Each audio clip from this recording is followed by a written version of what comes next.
Bleach Mondays are here, and that means only one thing. We are here to discuss the second episode of the new 1000 Year Blood War arc Bleach anime. The reaction to the first episode last week was utterly insane, and with so many people sharing a similar sentiment that the episode had felt like a theatrical movie condensed down to a 20-minute anime episode, it is safe to say that Bleach is back and it is looking, sounding, and feeling the best that it ever has been. Thankfully, this week's episode does live up to our very high expectations which were set by episode 1 last week. It delivers yet again another mind-blowing episode which adapts 4 chapters of the manga instead of 5. This episode covers chapters 485 to 488 of the 1000 Year Blood War arc. Additionally, this episode reveals for the first time the brand new opening and ending songs that are accompanied by some absolutely stunning visuals. Now, there is a lot to discuss and talk about as we continue my weekly review of the return of Bleach in anime form. Now, without further delay, let's dive into my first impression and thoughts of episode 2, which is titled Foundation Stones. And additionally, we will be discussing the first brand new opening and ending for Bleach in 10 years. Now, this episode begins with Yhwach speaking to Luders as he struggles to sit and speak to Yhwach, who eventually ends up killing him. Now, the lighting here is very similar to what we had seen from the end of the first episode.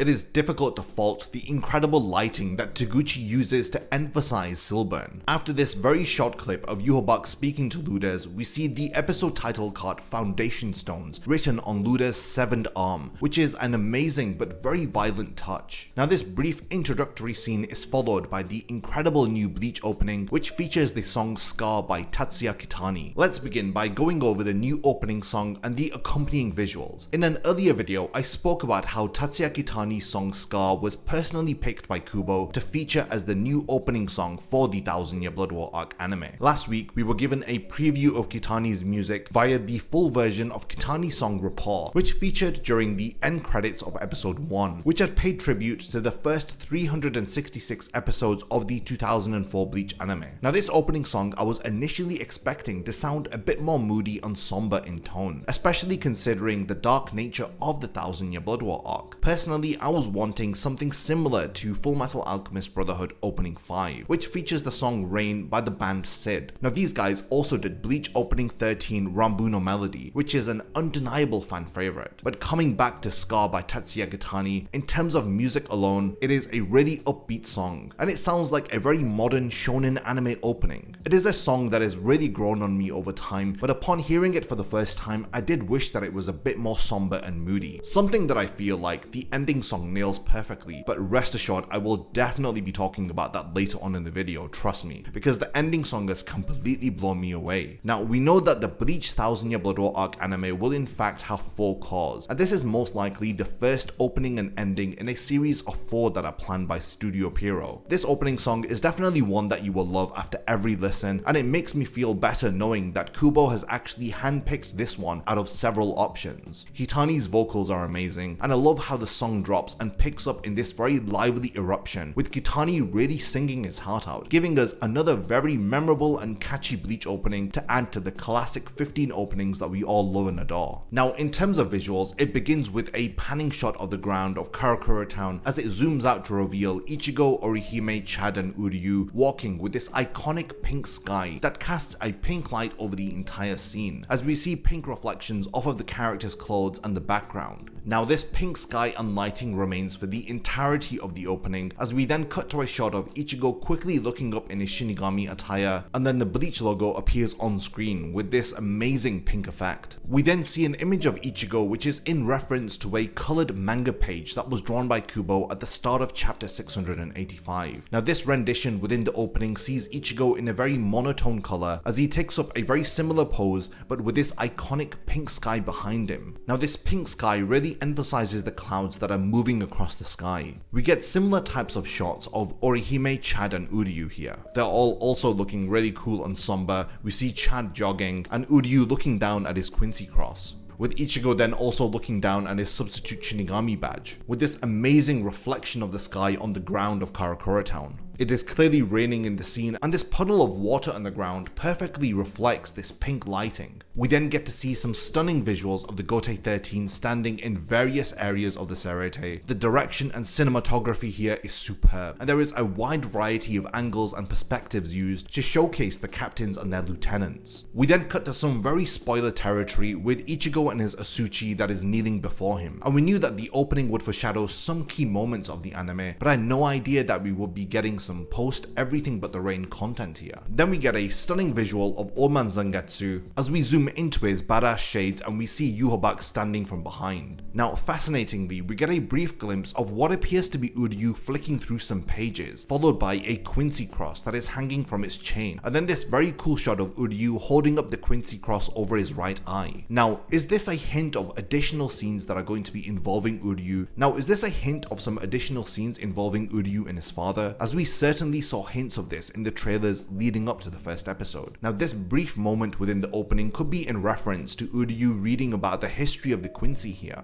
Now, following this, we get a shot of Yhwach as it zooms out, and we become familiarized with the Quincy, as we get a glimpse of several different Sternritters, along with a very big spoiler within the first opening of the anime, as we actually see Uryu in the Sternritter gear, as it appears that he has joined the Quincy. Now, this is insane that they would include this within the opening of episode 2, and I would have held off on showing Uryu, especially for the anime only fans. But aside from this, the song drops as we get a shot of Ichigo charging up and launching an attack against the Quincy. We then get glimpses of battles involving the Shinigami against the Quincy, and notably we see Renji and Byakuya versus Aznot, Komamura versus Bambietta, Soifon versus BG9, Hitsugaya versus Kangdu, Shunsui versus Robert, and lastly we then see Yamamoto, who appears to be releasing his Zanpakuto. And we even get this shadowed glimpse of the Zero Division, which I thought was incredibly cool. Now this opening ends with Yhwach being confronted by Ichigo after he arrives in the Soul Society. Now this scene is easily my favorite within the opening, and I think that they did it a lot of justice. Now from this brief piece of animation alone, I love how incredible Ichigo's Zanpakuto looks here, with the pink light reflections off of the blade and the chain of his Zanpakuto, the rain pouring down as Ichigo begins to face off against Yhwach. You've got this stunning shot of Ichigo's face here with his hair completely wet, with rain pouring down all around him, and it's just a stunning preview of the confrontation between Ichigo and Yhwach, which I'm sure will be happening in the next couple of episodes. Now, just before the opening concludes, they show us a brief glimpse of Ichigo's dual-bladed Shikai. Now this was absolutely amazing, and another mind-blowing reveal and foreshadowing within this opening.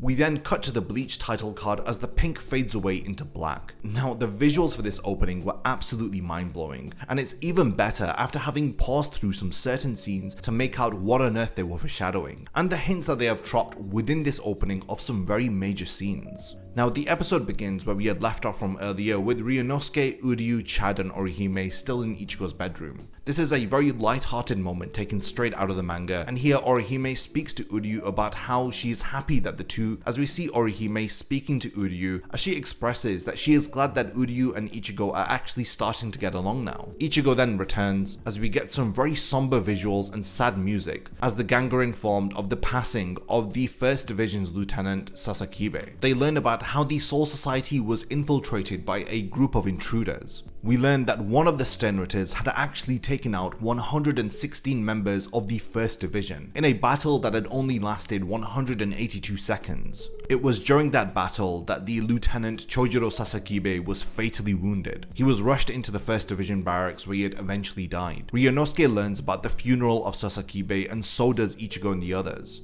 Now this scene is accompanied by some really somber visuals and sad music as Ichigo and the gang are informed of the passing of Sasakibe. Everybody is moved from the words that they are hearing from Akon within the Soul Society's Research and Development Institute. It is evident that Akon knows that Ryunosuke is accompanied by Ichigo and the others. This is why he is explaining to Ryunosuke the situation in great detail, so that Ichigo can also be informed, because there is no doubt that the Soul Society will be relying on him now. Now in the anime we get some very exclusive shots of Ichigo looking very somber, staring out of the window, especially after hearing the news, pondering about the death of the Lieutenant of the 1st Division. We see Chad here going for a jog, as well as Orihime staring out of the window, and lastly Uryu staring at his Quincy cross. Now all of these scenes are new anime exclusive scenes just for this episode. We then see Ichigo deciding to patrol the area of Karakura town, where he is then ambushed voiced by Nell. Now with some absolutely incredible voice acting, she conveys to Ichigo that Hueco Mundo is in danger. Following this, we cut back to Ludaz, who is speaking with Yhwach with this blue overcast color tone, with these incredibly lighted puddles of blood on the ground around Ludaz and his severed arm. Yhwach ends up killing the Arrancar in this utterly violent shot, as even more blood begins to cover the brightly lit ground. Yhwach also ends up killing Ebern here, as the Quincy leader reveals that he has plenty of Arrancars at his disposal, especially after having captured the current leader of Hueco Mundo, Tia Haribel, as we see this stunning visual of her having been captured. We then see Ichigo ask Nell about what has happened within Hueco Mundo, but he is then ambushed again by Pesce. Following this, we have the cremation ceremony of Sasakibe, with some very stunning visuals of the sun setting and the captains all being present as the fires are lit. And we get this beautifully animated scene of Sasakibe kneeling before head captain Yamamoto. The head captain begins the cremation, but a very important scene that was in the manga during the cremation ceremony of Sasakibe is cut here, as Byakuya has a speech where he talks about what kind of a character Sasakibe was. He tells this to Renji, as we learn a lot about Sasakibe here: his loyalty to the head captain, why he had refused promotions to become a captain, how he had used his Bankai for the first time in battle and had ended up dying against the Quincy. All of the words exchanged by Byakuya here were pivotal for understanding the character of Sasakibe more, especially with him being one of those individuals who I feel like had a lot of wasted potential in the series. I really do hope that we get some flashback and we learn more about Sasakibe in the following episodes, especially when Yamamoto gets his revenge against the intruder who had killed Sasakibe. But we'll just have to wait and see if Byakuya's speech is included later on within the anime.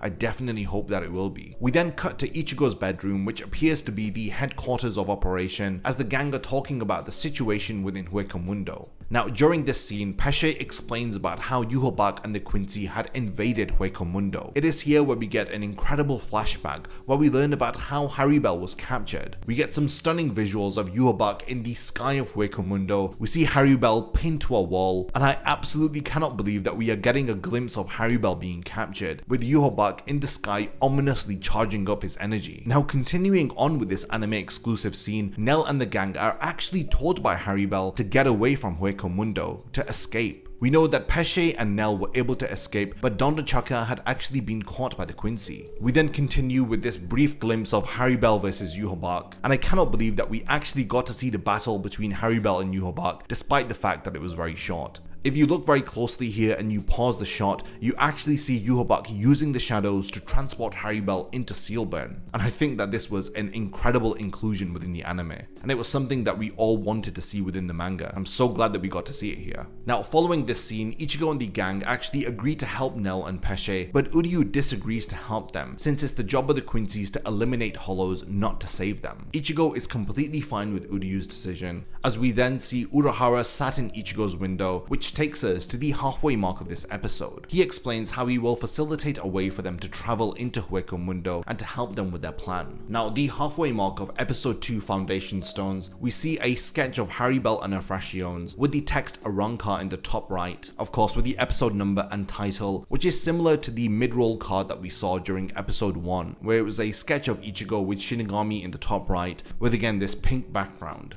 The halfway mark of the episode begins with Hashward examining Ebern's medallion. He comments on how it was unable to steal Ichigo's Bankai, and Yhwach states that they need to use special measures when it comes to Ichigo. And we get some stunning visuals of Ichigo and the gang traveling through the Garganta to get into Hueco Mundo. Urahara explains about how he was aware of the situation. Ichigo and the gang arrive within Hueco Mundo with the captive Arrancars being led away by the Quincy. Now they land in an area that was thought to have been eradicated of Arrancars and Hollows, and they see firsthand the devastation caused by the Quincy, as we see countless corpses littering the floor. Pesce explains that the residents of Hueco Mundo stood no chance against the Quincy's blue flames of Reishi. Ichigo immediately understands the situation and sets his sights on saving the surviving Arrancars and Hollows. Urahara even funnily comments that he is saving individuals who were his enemies not too long ago. Chad and Orihime also rush off to help Ichigo, as we are introduced to Sternritter J, Kilge Oppi. While he is introduced, we see the cloaked Loli and Manoli planning a counterattack against Kilge. Kilgay. The Sternritter then begins to speak about how the Arrancars need to now beg for their lives, as Kilgay is introduced as the commander of the hunting division, as he is assigned to hunt and recruit powerful Arrancar. He tells the Arrancars who have survived the first attack to beg for their lives so that they have the opportunity to join the Quincy and fight for them after having taken an enlisting exam. Lolly and Manoli reveal themselves and challenge Kilgay, but they end up being swiftly taken out by the Sternritter. Now, the entire scenery of Hueco Mundo is totally dark and muted, with this green color tone lighting up the scenery, and it is evident that this is the light that is reflecting off of the inverse crescent moon that is located in the sky of Hueco Mundo. It's incredible how each realm has its own type of lighting. Karakura Town is incredibly bright and vibrant. The Quincy's fortress Sealburn is hidden within shadow, only lit up by the blue lighting, while Hueco Mundo is totally dark and muted, aside from this green or turquoise lighting that is the light that is reflected off of the moon. Eventually, Haribel's Frachion, the three beasts, are seen to confront Kilgay, as Ichigo and Nell also sense their presence. They are seen to take out several Quincy. We then see the three beasts confront and briefly challenge Kilgay, as he then offers for the three of them to surrender and join Yhwach's army, but they all resolutely refuse his offer. Now we cut to the Soul Society, where Akon informs the captains about the threat of the invading army. Mayuri then takes over as he explains that the recent invasion by the intruders and the disappearance of Hollows are linked. He reveals that the enemies are none other than the Quincy. Now during the captain's meeting, there's this incredible atmospheric low light here, with the flames of the candles in the background lighting up the faces of the captains. Now this scene cuts back and forth with Ichigo arriving on the scene to confront Kilgay, as he sees that Haribel's Frachion have all been defeated. Mayuri also explains to the captains that the Quincy have a means of entering into the Serete, bypassing the barrier that exists there, and they also have a way to seal or neutralize the Shinigami's Bankai. Now the episode ends with Mayuri stating that the enemy are Quincy, with Kilgay lifting his head up to see that Ichigo has arrived onto the battle scene to confront the Sternritter, thus ending the episode right before the face-off between Ichigo and Kilgay. Now, I know that I've kept you waiting for you to hear my thoughts on the ending, but my god, this was one of my favorite aspects of this episode, and it has me so excited to hear this ending in subsequent episodes. Now, this ending song actually leaked onto Twitter a few hours before the episode had dropped, and my god, it is such a funky tune to vibe to. Senna Rin is a new upcoming artist who has proven herself by delivering some very haunting vocals in her song Saihate. The ending has a similar eerie tune that complements the vocals perfectly. It begins with this deep bass that resonates within your soul, especially if you listen to this with headphones on. The beat builds up until the song drops, giving us this awesome chorus where the music hits so hard and Senna Rin sings her heart out. This ending song sounds a lot like Dragon Ball Super Ending 8 Boogie Back, which is genuinely one of my favorite ending songs from that series. I am overjoyed that this ending song delivers an ominous atmosphere. that matches the emotions of the Shinigami after the Quincy's first invasion, but it then erupts into this choir of passion which complements the determination of Ichigo and the Gotei 13 to train and fight back against the Quincy. Now, if you didn't already guess it, I love the sound of this ending song, and it is without a doubt a certified banger. Now, moving on to the visuals, we have a panning shot of the various different Zanpakuto of the Gotei 13 in their Bankai states. We then see several Zanpakuto firmly planted into the ground, with the rubble of the Soul Society serving as the scenery. And this final shot, which pans upwards, we see the captain's coats laying on top of one another, with Ichigo's original Shikai Zanpakuto Zangetsu on top of all of them. With all of this said, and with my initial review and reaction of this episode, what did you think about episode 2 of the 1000 Year Blood War arc of Bleach? Now be sure to subscribe to the channel and stick around for more Bleach 1000 Year Blood War arc anime content. I will also be uploading a manga versus anime comparison, going over all of the differences between the second episode of the anime compared to the 4 manga chapters that it adapts. I will be talking about any additional scenes that were in the episode which had served to pad out the story, as well as provide more context, and additionally I will talk about any cut content from the episode which I'd briefly mentioned within this video. Now don't mind me, I'm going to go ahead and rewatch this episode another couple more times, and I look forward to reading all of your thoughts too. Thank you for making it to the end of this video, and I can't wait to see you in my next Bleach 1000 Year Blood War arc video.